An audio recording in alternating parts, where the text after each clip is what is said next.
Alright, hey guys, this is going to be my review of the Starboost Iron Man armor from Iron Man the Movie 3.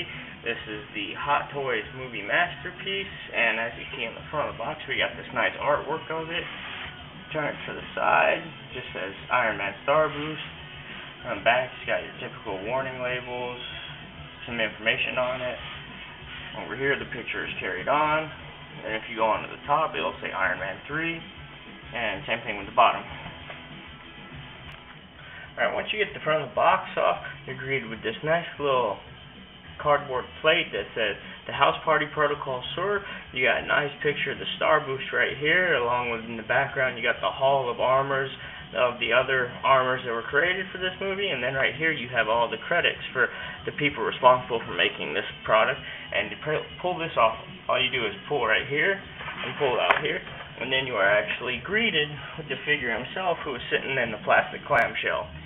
Alright, now that we've got everything out of the box for this guy, this is everything you do get in the box.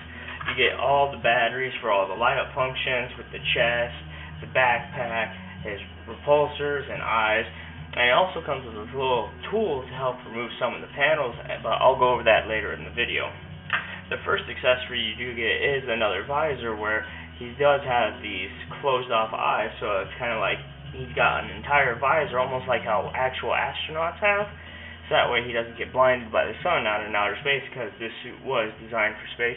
I'll give you guys a little closer detail as how the eyes are all one solid piece.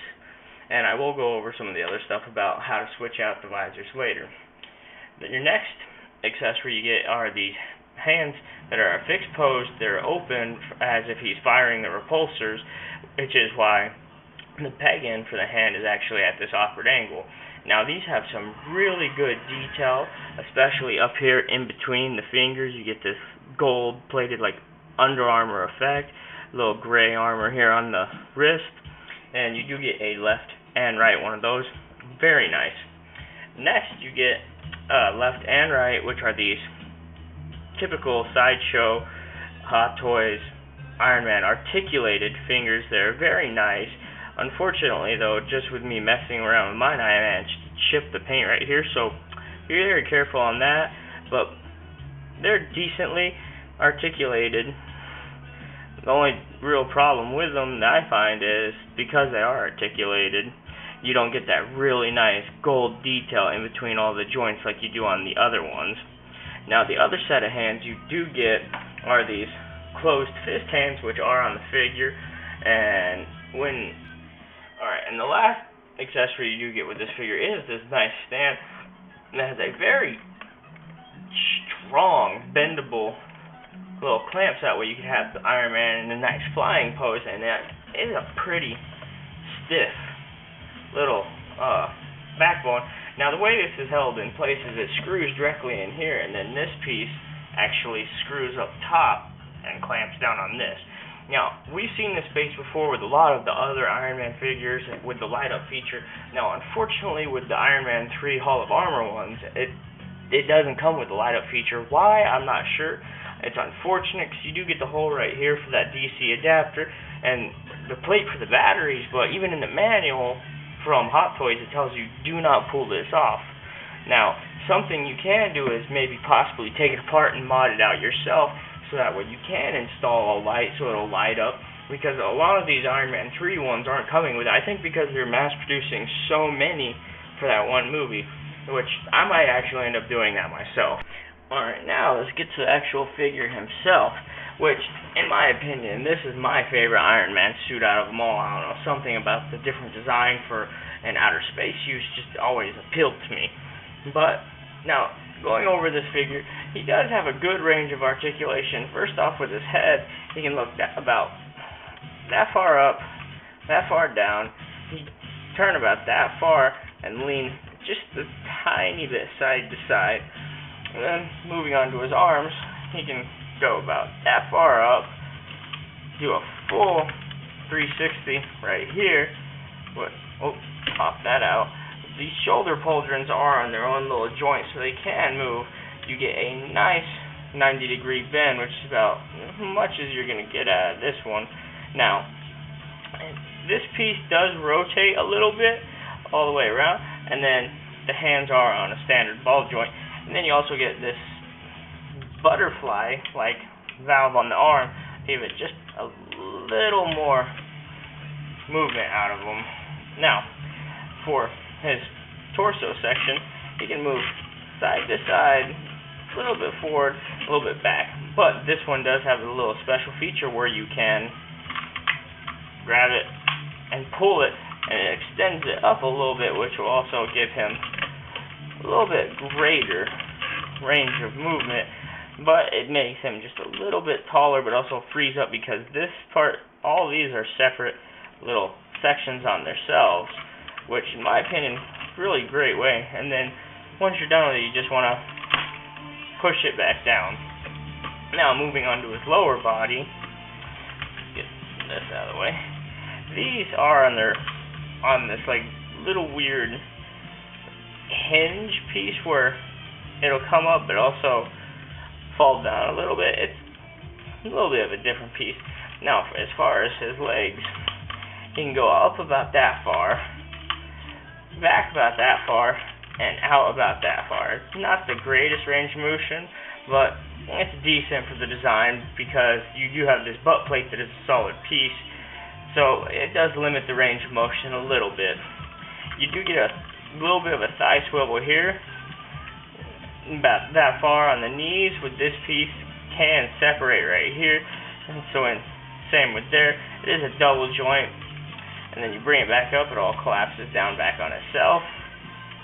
Now, in the back of the ankle, you have this little moving flap here, and on the front, one there, so you can get a decent amount of motion on the foot, a little bit side to side.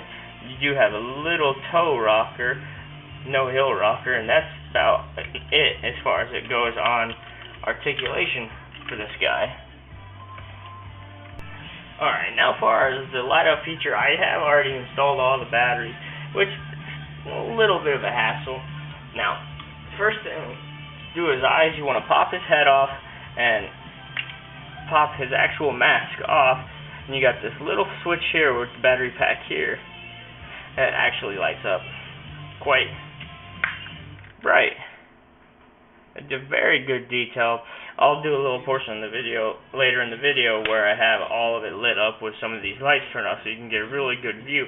But the head does have some really good detail on it. Little scratches here and there, these little warning labels that look slightly worn off, a little nicks. It's a very, very nice helmet design in my opinion. And as far as switching out the helmet mask for the other piece, you got this little lip here that you just want to pull up, pop it off, and that's the same way you get to the little battery pack and switch for this. So turn this off, because even if you switch out to the other one, it'll block out the light feature. So you kind of want to get it in a little bit on the bottom first, so you don't have this little gap like that. So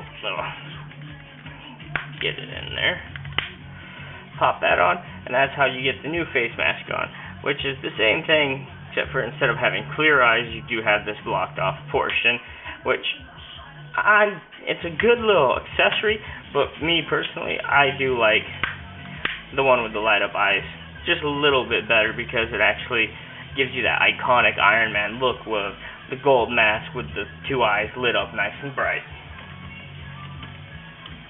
Get him back on.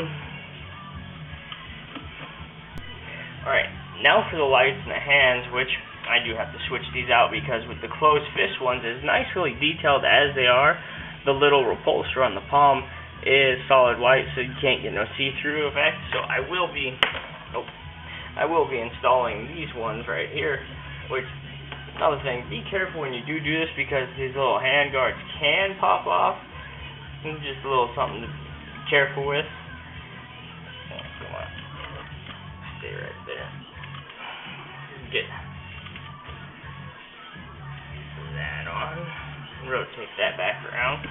Now, the way Hot Toys designed this is, they've done it a few times, and personally it's my favorite way of how they're hiding the light up feature and battery feature in the arms. So you want to get to his inner arm, and then this whole panel pops off. you got the whole little battery pack with a little switch there, which you turn it on and it does have a pretty wait for that later. It does have a decent light up feature, which it is kind of bright, and it's the same way on both arms. So that's how you get the arm, and it's just simple little tongue and peg. It pops on right there. It's a really nice little feature in my opinion. Gets rid of a lot of the hassle of doing the upper thigh one. Alright, now for the last part of the light up feature was his chest and these vents on the front and back of his backpack. Now to get to this, you want to kind of get under this. There we go. Get under this, pull this part off, and then another little battery pack here with an on-off switch, which turns on his front chest reactor, which I don't know how good you guys can see it. It does have some very nice detail on the inners of how the arc reactor actually looks. And then as you turn it around, it also lights up with this little vent here and here. And in my opinion, it's a nice little touch, although I do wish sometimes that they would include like a little adapter in the bottom of the feet that can run through the base. You can have this thing lit up 24/7, because dealing with these batteries is kind of a hassle, and they don't last very long in trying to turn it. Alright, now let's go over some of the detail that this figure has. So let me go ahead and just move this over here so we can actually go through some of these actual details. So first off, around these vents up here, I don't know how good my camera is going to pick it up, but it's actually got this really nice little detail of like dust and grime for an intake.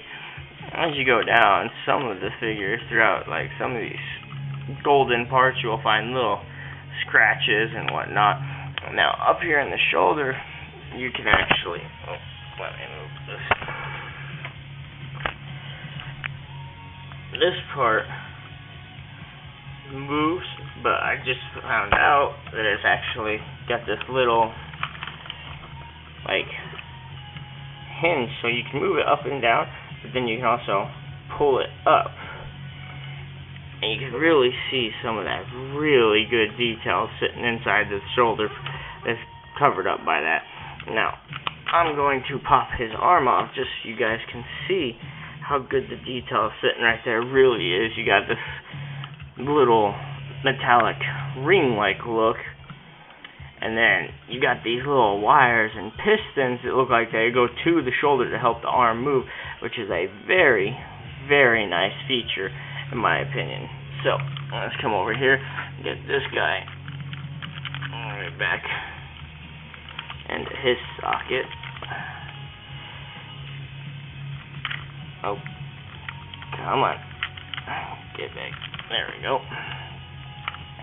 And then as you come through, you get a lot of this little black stuff that almost looks like it's trying to imitate the bottom of like a space shuttle for re-entry. Those metallic plates that are designed to disperse the heat. Now, then you come up to the neck right here, and you got this really good layering effect where it actually looks like you can see how the armor is layered up over and over. And again, really nice weathering paint up in here with like little chips on these intake vents with the dirt.